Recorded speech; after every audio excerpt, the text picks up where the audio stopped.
Le cri de la terre. Aujourd'hui, je vais vous parler de vélo. Actuellement en France, on utilise la voiture pour les 3/4 de nos déplacements.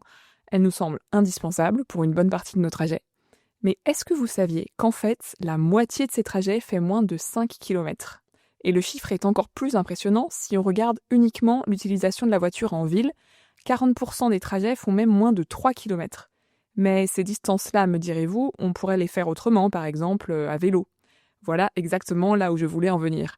Le vélo est un levier massif de transition écologique et sociale, et je vous en parle aujourd'hui parce que a lieu en ce moment l'opération Mai à vélo, qui vise à nous inciter à essayer le vélo et pourquoi pas l'adopter pour la vie. Adopter le vélo, pour une partie de ces trajets, ça serait vertueux pour le climat puisque les déplacements en voiture, c'est le poste le plus important dans l'empreinte carbone moyenne des Français. Et si c'est un vélo électrique, c'est très bien aussi. La batterie n'a qu'un impact carbone très faible par comparaison avec celui d'une voiture.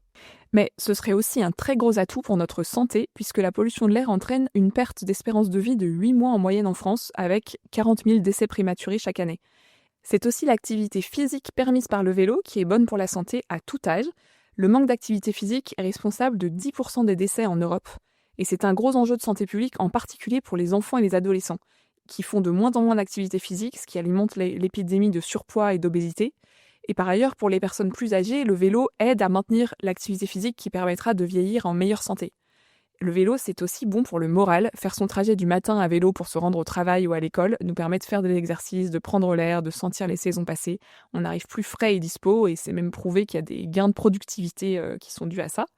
Le vélo est bon aussi pour façonner une ville plus apaisée et conviviale, notamment parce qu'il nous permet un contact plus humain, par opposition à la voiture où chacun est enfermé dans son habitacle.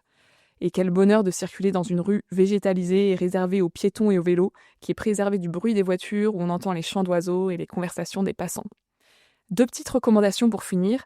Je vous conseille chaleureusement un documentaire très savoureux intitulé Why We Cycle, en anglais mais qui est sous-titré en français, qui nous fait plonger dans le quotidien de la pratique du vélo aux Pays-Bas. Vous pourrez le louer facilement sur le site Vimeo, V-I-M-E-O. Et n'hésitez pas par ailleurs à suivre le compte Mai à vélo sur les réseaux sociaux. On y découvre des témoignages inspirants qui risquent de vous donner envie de vous mettre au vélo. Et quant à moi, je vous dis à très vite pour une prochaine chronique.